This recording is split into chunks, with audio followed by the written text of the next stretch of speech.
So keeping our focus on World Read Aloud Day, which I'm embracing like a child this morning, let's turn to ways that those who are impaired can empower themselves to be a part of this, I think, monumental day. This really is something incredible for me.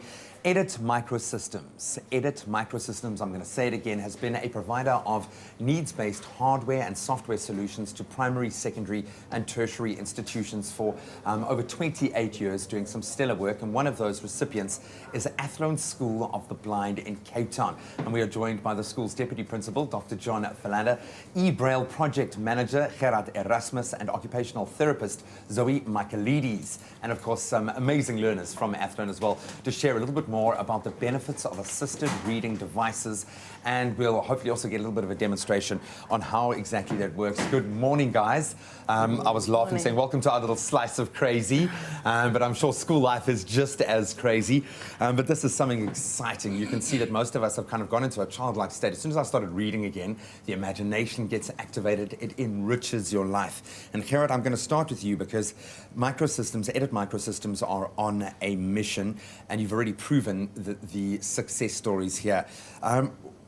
Talk us through why this is so important. Why is this such a groundbreaking way of supporting people who are visually impaired specifically? Well, yeah, thank you for the opportunity. As you say, we've been around for 28 years plus, and yeah, it's important because ultimately our mission, I suppose, is to create taxpayers. And to create taxpayers, I love it. That's right. To create taxpayers, you have to be educated. To get a good job, so you can pay tax. And of course, that is the same for people of all abilities. And that's why we're trying to do this. We're trying to get people with disabilities the best opportunities possible in order to get a good job, because at the moment not a lot of people are employed, especially the blind. Only 3% are employed in this country, which is a very sad state of affairs. Yes, and yeah, that's what we do. It's very important. We need to work. It's not, you know, a grant is great. It's not a nice to have. Yeah, we need to. Yeah. Dr. John, let's start at the beginning of the story. And when I say the beginning of the taxpayer's journey, i.e., going to school and becoming members of society, but also feeling integrated, how have your learners responded to the tools that are now available to them? Yeah, previously, thanks for having us here this morning. Absolute pleasure. Previously, our learners were only had access to, you know, the low-end technology, like we call it the braille machine and magnifiers, and health magnifiers.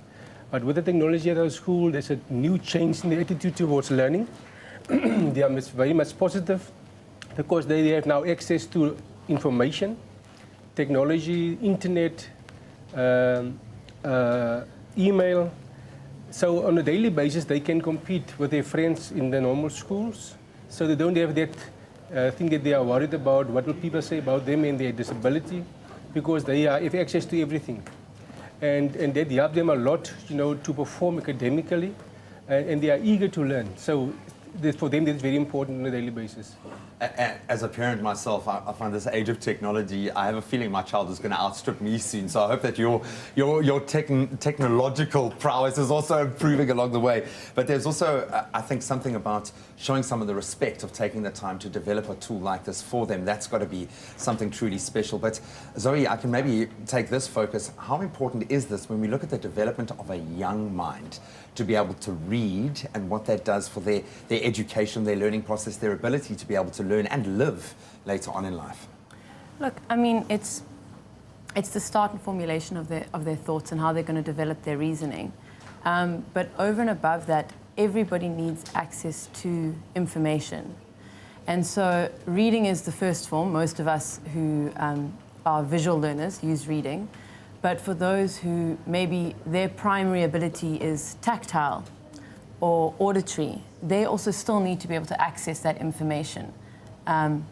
So if it's on a page, it needs to also be in the ear, it needs to be on braille, so that everybody can get the same access to information. And we also know we respond to our different senses as individuals. It's not just kind of one size fits all. But this really does seem to be a great equalizer, an opportunity. Gerard, I'm going to close with you and just say, what does this mean to you personally, having access to technology like this? What does it mean to you as a reader? Well, it helps you to join the world, as it were. You have access to all the knowledge and all the experiences, even if it's virtually, that everyone else has. Even if you're if you're not necessarily part of your community or you're stuck in a boarding school somewhere or anything like that. Reading teaches you. It helps you to embrace the world, and it helps to learn about what you can do for yourself and what is possible. It opens doors. Sets you free. Guys, thank you so much for joining us, and thank you for your efforts in this regard and every day for what you do for the learners that we are focused on today. It's absolutely beautiful. So I'm desperate now to get a first-hand taste of how this all works out. Leanne's got some of our learners outside to give us a bit of a demo. Oh, we've got some beautiful young ones here from the Athlone School of the Blind. Our learners joining us this morning. We've got Sheena, we've got Jalen, we've got Tabile, and of course we've got project manager at Microsystems, Kyle Williams, here to take us through all of the incredible devices that are allowing our learners to have access to the world like they deserve. I think all the Williamses in the world are related. How do you feel about that, Kyle? Definitely. Oh, it's a family. Yeah. First of all, welcome everybody. So good to have you on the show this morning. Thank you. Kyle, what are we starting with this morning? I hear that the very first tool is the reader pen. That's correct. So we've got the reader pen. Its primary focus is for learners with dyslexia. Yeah. Secondary focus is for learners with visual impairments. And the device will give learners access to content through their preferred method. Yeah. So all we need to do is scan a line of text, and the device will then read it back to you in English. Wow. It does have additional features, such as a built-in recording feature for them to record lessons, go back and listen to it at a later stage. That's amazing. So can we get a bit of a demo of how that works? Definitely. Sheena, you can take it away.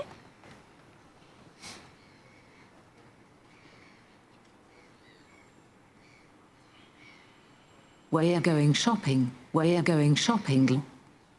Oh, wow.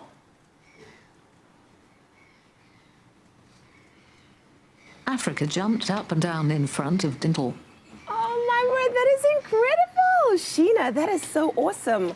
That is wonderful. All right, the next one is the Supernova. Is that right? That's correct. All right. So Dolphin Supernova, it's software that's get loaded onto a laptop. Yeah. And it will provide learners access to their content digitally. All right. Either through magnification Yeah. or text-to-speech. All right. So we've got Tabile, whom will be able to demonstrate the software to us. So we have the ability, once again, with the software, to get the information back in his or her preferred color, reading speed, even changing voices. Wonderful. All right, Tabile, take it away, my love. Esikhululweni sebhasi babebaninzi abantu ababelinde ibhasi besakuba bonke bengenile ebhasini bonke babexinene.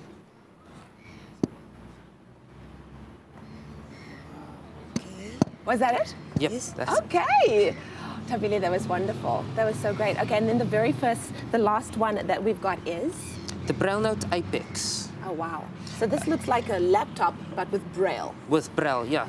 Okay. For the sighted world to understand what the device is, it's basically a Braille laptop. It will give our learners access to content through a Braille format. Okay. She has the ability of accessing internet, emails, and a built-in word processor.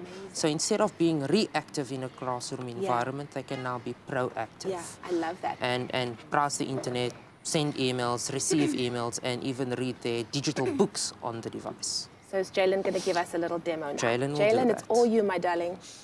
Okay. Uiteindelik roep die busbestuurder, laaste halte, kom aan Afrika, dis waar ons afklim, sê sy ma. Toe hulle al 3 van die bus af is, maak mewa Afrika vir Dintle op haar rug vas. Wow. I think that deserves an amazing hand, everybody. Oh, that is so awesome. And I think so wonderful that our learners are able to reap the kind of education and possibilities that they should have and not be limited in life by a lack of technology. And I'm so happy that this technology is available to them. Hey, Kyle? Exactly. I'm happy Wonderful. too. What are you doing? You're sending emails while we're on live. No, Thank you so much, everybody. Thank you, Sheena. Thank you, Jalen. Thank you, Tabile. You were so beautiful. And thank you to Kyle Williams. Of course, it is World Read Aloud Day, and I think our learners deserve another hand. They're so beautiful, and they woke up so early to be on our Feel Good Breakfast show. Aww.